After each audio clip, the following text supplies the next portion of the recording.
The problem is not pleasures. The problem is that pleasure experienced without prior requirement for pursuit is terrible for us. It's terrible for us as individuals, it's terrible for us as groups, and I have great confidence in the human species to work this out, but we are finding now, and we are going to increasingly find, that those who will be successful, young or old, are going to be those people who can create their own internal buffers. They're going to be able to control their relationship to pleasures, because the proximity to pleasures and their availability is the problem. If you look at the increase in use of drugs of abuse or prescription medication, which at least at the first pass deliver pleasure, pain relief, the whole issue with the opioid crisis, and dopaminergic drugs like Ritalin, Adderall, there sometimes is a clinical need, but tons of people are taking those recreationally now or to study. Huge dopamine increases are what those cause. That is a problem. That's a serious problem, because it creates a cycle where you need more of that specific thing. I always say addiction is a progressive narrowing of the things that bring you pleasure. And and I don't like to comment too much on enlightenment, because I don't really know what that is as a neurobiologist, but a good life, we could say, is a progressive expansion of the things that bring you pleasure. And even better, is a good life is a progressive expansion of the things that bring you pleasure and includes pleasure through motivation and hard work. And understanding this pain-pleasure balance, whereby if you experience pain and you can continue to be in that friction and exert effort, the rewards are that much greater when they arrive. And so I think that if you look at any drug of abuse or any situation where somebody isn't motivated, or now they may have clinically diagnosed attention deficit hyperactivity disorder, but a lot of what people think is ADHD, it turns out, is people just over-consuming dopamine from various sources. And also the context within a TikTok feed the context switch is insane. First of all, this is the first time in human evolution that we wrote with our thumbs, but that's a pretty benign shift.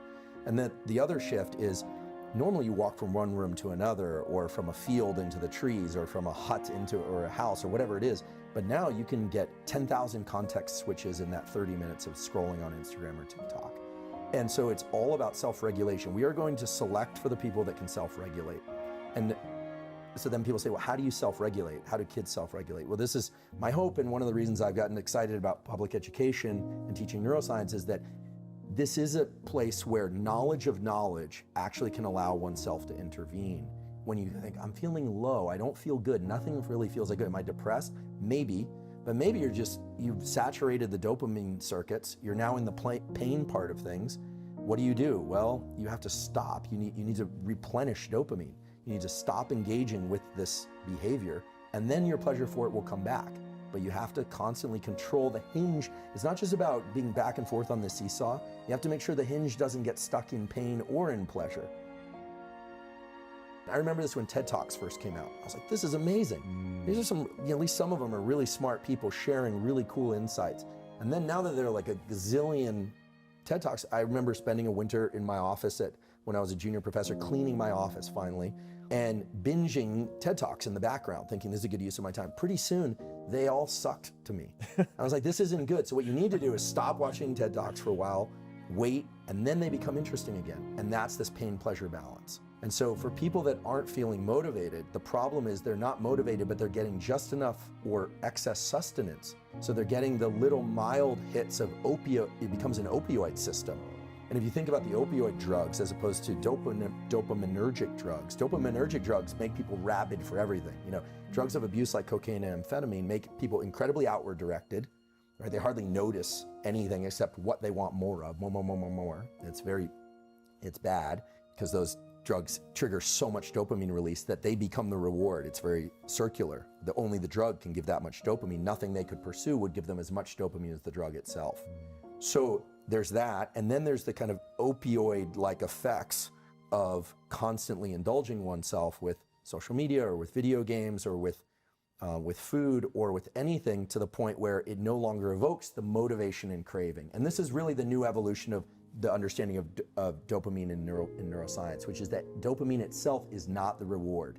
It's the build-up to the reward. And the reward has more of a kind of opioid bliss-like property, which itself is not bad if it's endogenous, released from within. But when we can just sit there like the rat with no dopamine, gorging ourselves with pleasures, so to speak, what you end up with is somebody that feels really unmotivated And those pleasures no longer work to tickle those feel-good circuits. And so there's no reason for them to go out and pursue anything.